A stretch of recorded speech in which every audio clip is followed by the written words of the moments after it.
Sejam todos bem-vindos ao nosso canal Um Café com Kardec.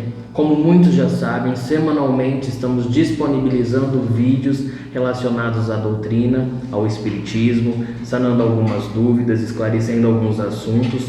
E hoje nós trazemos então o tema, o ser e o progresso. João, explica para nós o que os espíritos eles nos falam a respeito do progresso dos espíritos. Então, os ensinamentos dos espíritos nos esclarecem que o espírito, a alma humana, ela é criada simples e ignorante. Ou seja, nós somos criados como espíritos sem conhecimento algum. E conforme nós vamos experienciando nas nossas encarnações, nas diversas encarnações, as vivências próprias da existência no mundo corporal, nós vamos adquirindo conhecimento, tanto intelectuais como conhecimentos também morais. Sim, e esses conhecimentos, moral e intelectual, eles têm alguma relação? Eles são, um depende do outro, eles são distintos? Como que isso funciona? Então, o que nos esclarece esse questionamento é o item 780 de O Livro dos Espíritos, e os seguintes. Sim.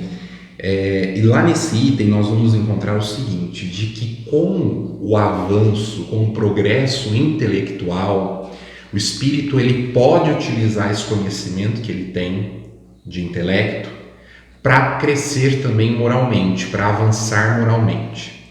No entanto, não necessariamente o conhecimento moral vai vir logo em sequência ao conhecimento intelectual. Por quê? Porque conforme o espírito ganha conhecimento intelectual e ganha liberdade de agir, ele pode utilizar esse conhecimento dele para o bem ou para o mal. Sim. Então, enquanto ele está agindo no mal, ele dá uma atrasadinha, digamos assim, no seu crescimento moral. Mas sempre lembrar que nenhum espírito está condenado a viver no mal, está condenado a viver como imperfeito. Todos os espíritos progridem, alguns em mais tempo, outros em menos tempo, conforme o uso que fazem da sua liberdade, mas todos chegarão a ser espíritos puros. Então, nós não compartilhamos aquela ideia de que uma vez o espírito tomando o caminho do mal, ele vai permanecer eternamente naquilo. Muito pelo contrário. Entendemos. A inteligência e a moral são duas forças que elas se equilibram com o tempo. Apenas com o tempo. E todo esse conhecimento intelectual, moral, esse desenvolvimento, o espírito pode perder? Então, nós temos como princípio no Espiritismo, que nós chamamos de princípio da não retrogradação da alma. E o que esse princípio vai nos dizer é que o espírito ele não perde os conhecimentos intelectuais, não perde a moralidade também. Então ele não perde conhecimentos com o passar do tempo. Existe uma confusão muito comum que se faz e que envolve a relação da alma com o organismo. Isso por quê? Porque quando nós estamos aqui encarnados, o organismo ele exerce uma influência de não permitir que a alma manifeste livremente aquilo que ela é em essência. Então nós somos limitados pela nossa constituição orgânica. E, por exemplo, quando se sofre uma lesão cerebral, quando se sofre de uma patologia, nós não podemos acreditar que, por exemplo, se o indivíduo perdeu uma memória que tinha, de que o espírito perdeu aquilo. De que se por alguma lesão ele não consegue mais exercer uma faculdade, de que o espírito perdeu aquela capacidade. Na verdade não, o espírito ele conserva aquilo na sua intimidade. É apenas o corpo que não está permitindo que aquela manifestação se dê, porque o corpo exerce essa influência na manifestação da alma. E uma outra conclusão que nós tiramos também com o princípio da não retrogradação da alma é que nós, espíritos, né, já com progresso, já depois de ter adquirido algumas faculdades, nós não podemos reencarnar como animais. É uma visão espírita que se opõe, né, é diferente de outras visões reencarnacionistas que nós temos em outras culturas humanas e que consideram que o indivíduo, depois de desencarnar, pode retornar no corpo de animais, muitas vezes até como uma punição. Sim. Né? Então, dentro de todo esse conceito que você deixou muito claro para todos nós, podemos afirmar que a encarnação é uma necessidade de todos os espíritos? A encarnação é uma necessidade de todos os espíritos. Todos os espíritos encarnam e reencarnam, passam, né, por diferentes experiências corpóreas. O que vai nos esclarecer sobre isso é o item 132, 133 e 166 do Livro dos Espíritos. E é importante a gente deixar claro isso, de que todos os espíritos encarnam e reencarnam, que é uma necessidade, não é uma punição, porque existem algumas visões que acabaram influenciando o movimento espírita, né? Entre elas a visão do Rusteng, que foi um francês, viveu na época de Allan Kardec, e o Rusteng ele coloca que a encarnação é na verdade uma punição para o espírito, que ela seria uma punição pelo fato do espírito ter errado no mundo espiritual e que aí eles sofrerem uma queda encarnando.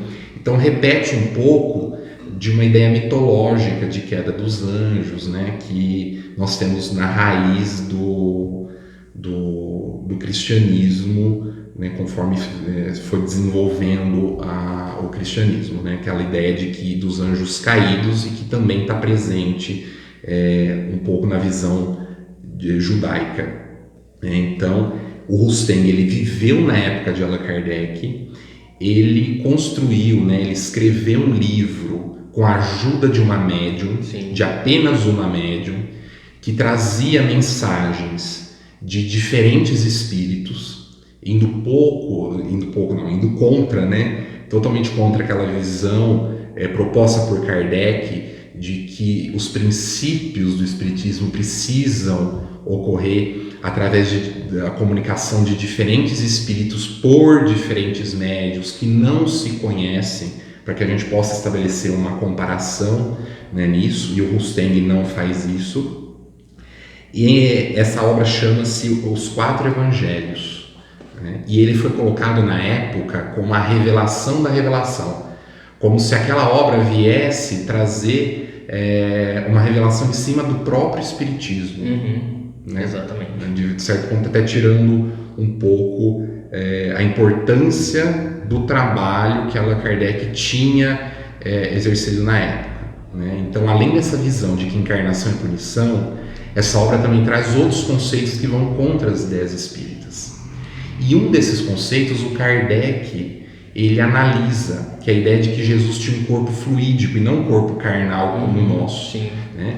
E aí Kardec vai analisar isso na Revista Espírita de 1866, no mês de junho, na edição de junho de 1866, Kardec analisa essa questão do corpo fluídico. Né?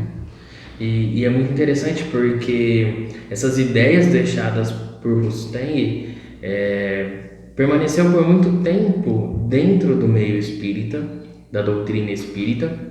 Em 2019, em agosto de 2019, foi retirado do estatuto da FEB, porque a FEB colaborava com essas ideias de Rusteng, e em 2019 foi retirado o estatuto de Rusteng, porque não faz sentido para todos nós que estudamos as obras de Allan Kardec, que são as obras fundamentais para todos os espíritas, para todos os níveis, para quem conhece, para quem não conhece, quem está começando, quem já é antigo dentro da doutrina, tem que ter o estudo aprofundado das obras de Allan Kardec.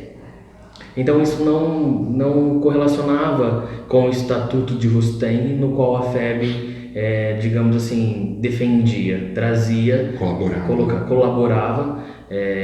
Então em agosto foi retirado. Isso é um grande passo. E não só pelo fato de ir contra o que Kardec nos traz, porque o debate ele é importante, principalmente para a gente consolidar os princípios espíritas sólidos, mas também porque o livro traz alguns conceitos fantasiosos demais. Sim. Já é difícil para a gente, muitas vezes, entender a reencarnação. Sim. Já é difícil, muitas vezes, para a gente entender as ideias que Jesus nos traz, né? Imagina a gente começar a aceitar que Jesus viveu uma vida de aparência, né? Que simulou uma gravidez em Maria, né? Que na verdade não se alimentava do leite materno, que aquilo era tudo uma aparência, de que não sangrou quando foi, né, chicoteado, crucificado, de que tudo isso foi simulação. Né? Imagina a gente pensar que como almas humanas a gente pode voltar em animais. Então começa a entrar um monte de fantasia sem critérios doutrinários sólidos, como nos traz Kardec, e que faz a gente ficar numa situação muito complicada. E o tanto que nós temos que tomar cuidado, porque tem muitas obras no meio espírita